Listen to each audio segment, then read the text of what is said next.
Hi guys, welcome back. Game number six is now on the way here between DRG and Life. But before we get into that, I want to give a big shout out to O Gaming TV.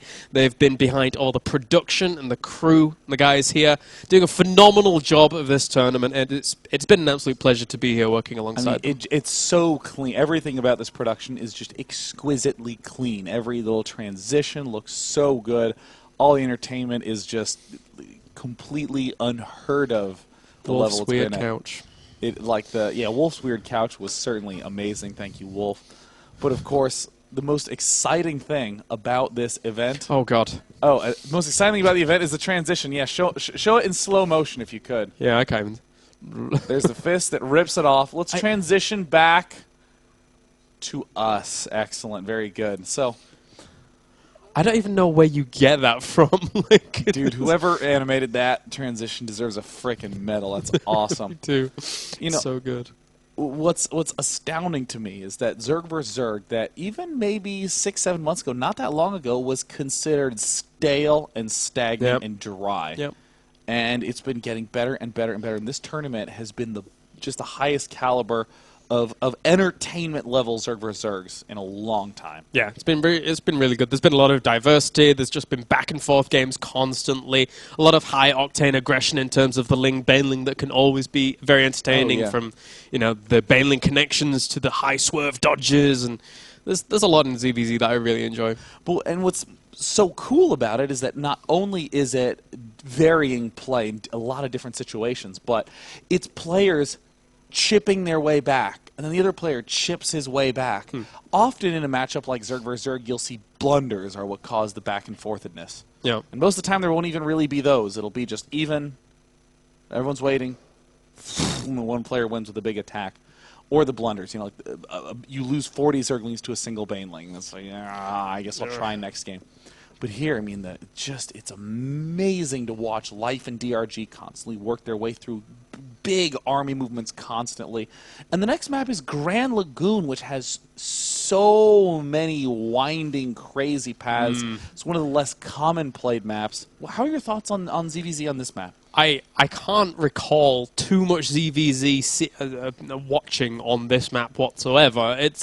So I will have to learn in my own mind as things go along, Sean. It's going to be interesting to see how it works. I would always attribute it to a lifestyle and working out really well for that, but DRG can quite easily exploit the same extremities. I would imagine that we're going to see Life relying once again on Mutalisk-based play. That seems to be his fallback mid-game, not overbuilding Mutalisk. We saw him do it on Abyssal City. We saw him do it in the last game.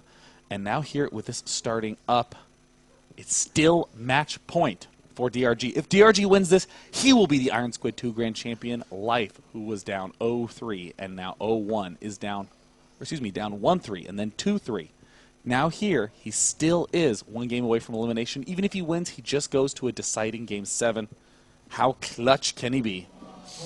Come to a best of one. That's always weird in a situation where the best of 7 has had the entire path. But spawning up to our top right-hand corner here as our blue Zerg. He goes by the name of MVP Don Regu.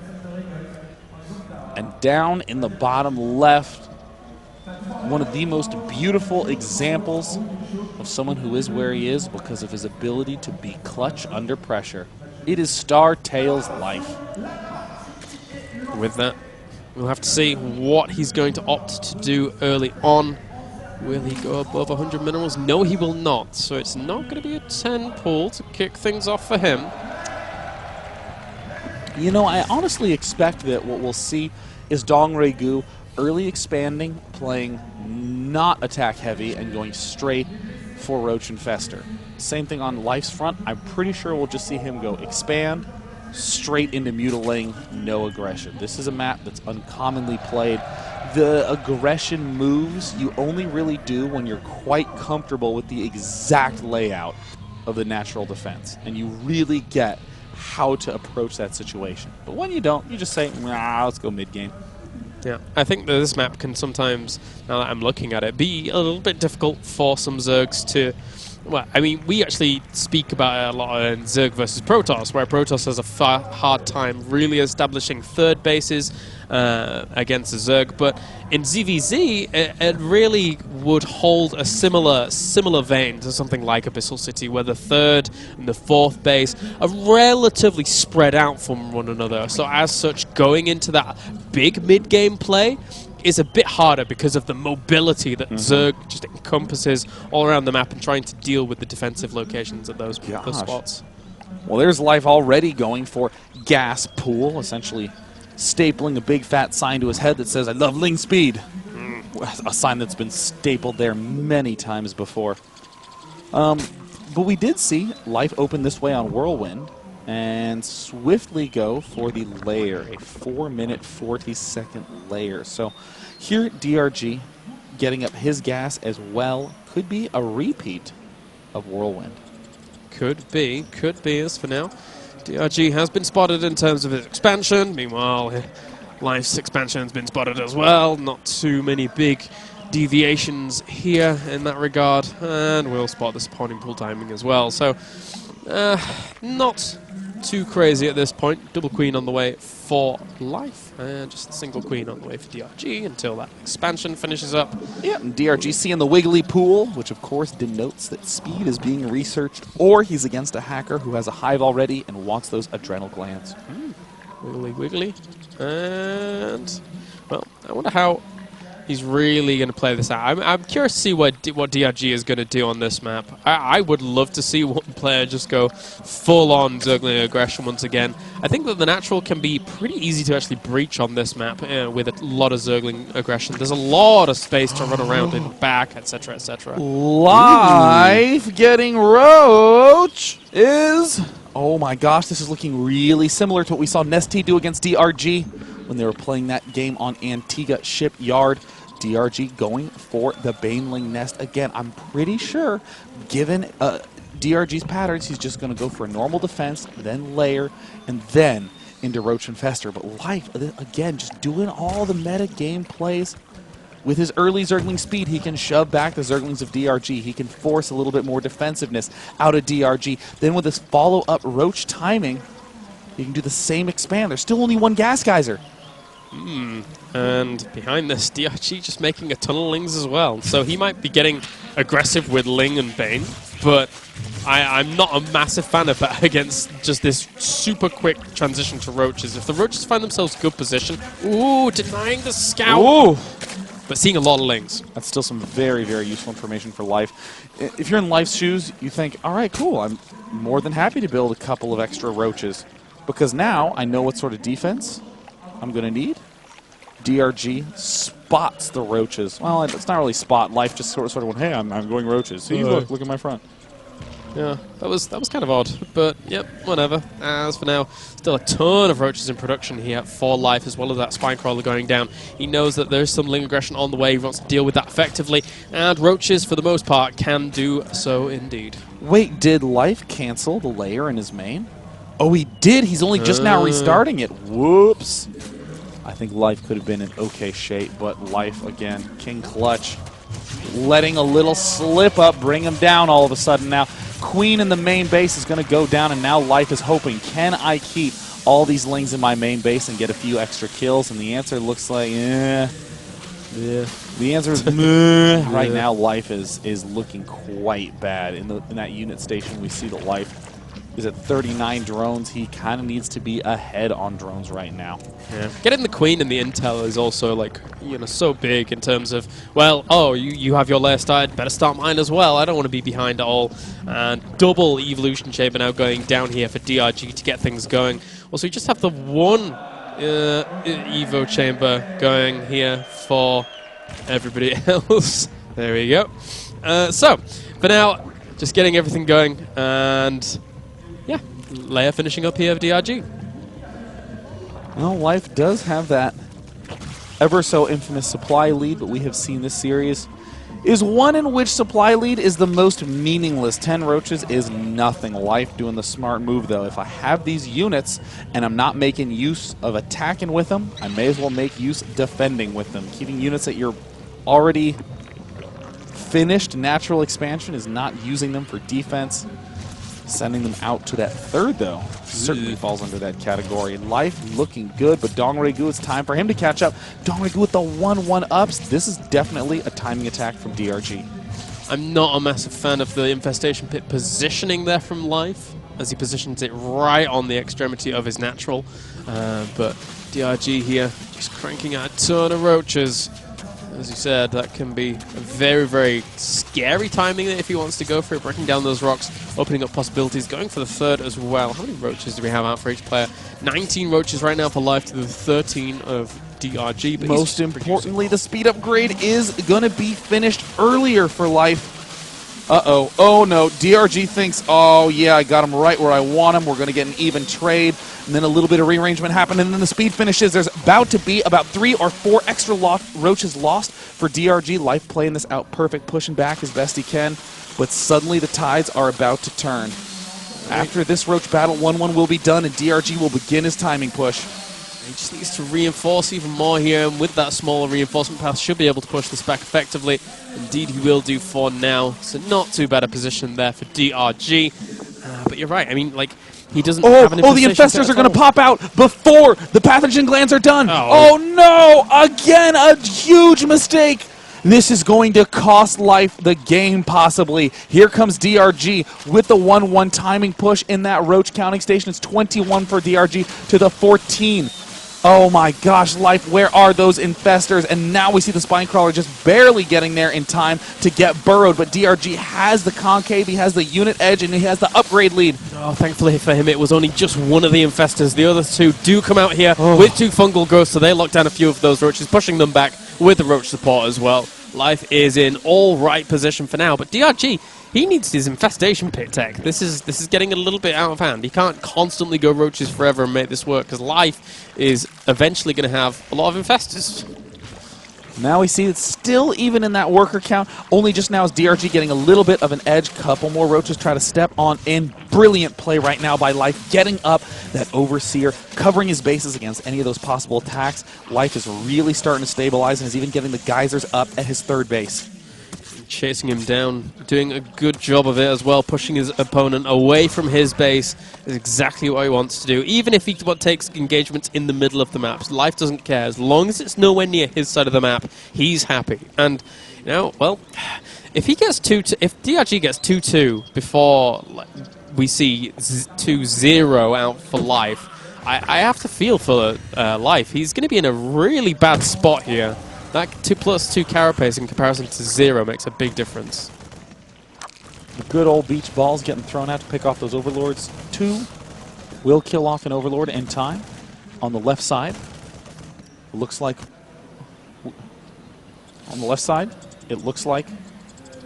we have a whole bunch of those Zerglings pooling up for Life. Right now, this is a really intense situation for both of these players. I mean, on the left side of the map, Zergling's getting ready to do a counterattack. DRG, like you were saying, trying to set up as best he can a solid situation with that 2-2 play, but the infestor count's already getting quite high for Life. Yeah, and again, it's 6 infestors to 0 infestors right now, as we do have finally a lot of roaches actually.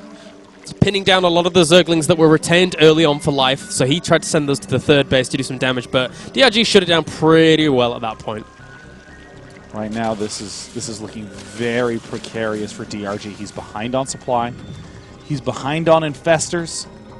Both players have 3 base up, but Dongregu is beginning to get those hydras up. I mean, Dongregu is basically going infestorless. It's a bold strategy, and it technically could work, but it's still a scary situation to be in. Fungal is just too strong in this situation, as can be infested Terrans. It looks like Life is actually taking the opportunity to swing in right now. Ooh. There is a big concave that instantly causes Startail to question whether he really wants to drive in there. Only 3 or 4 hydras at the back. A 5th one joins in. More infested Terran eggs get thrown down. DRG really wants this. He wants Life to throw away as many units as possible in this engagement. But if those roaches manage to connect with the hydras that we're seeing right now, Dongregu is not going to have a timing attack. Oh, not at all. DRG's brunt force all of these Hydralisks being taken out quite quickly there by the Roaches. Despite the Roaches being cleaned up in the end, they killed off more Hydralisks than they should have done in the grand scheme of things. And Life here still looking okay. He's getting another Infestor out as well as a few Roaches, but DRG is actually reinforcing with a lot of units here. We're going to have to see if he can actually hit some kind of timing and negate his opponent's reinforcement path. Now, where are the Infestors for Life? What is their energy yet? Not so high. That's basically, what, 20 food for Life that has really no use at this point in time. This Hydralisk Roach timing push from DRG, very unusual, very potent when used correctly. It looks like DRG for now will fall back, and I wouldn't be surprised if we actually saw him take a fourth at some point, but with 2-2 in comparison to 2-0 of his opponent, if you have that many Hydralisks out, you can make this work. It all depends entirely on the engagement angle and how will he actually find that angle. On a map like this that's so wiggly and windy, there are a lot of possibilities, but is Life going to give him them? Finally, a fourth base going down for DRG. Excellently placed. He has the forward positioning on the army. Needs to back up, snatch up that watchtower. We see Life trying to make a couple of pokes forward, see if he can get some nice fungals up.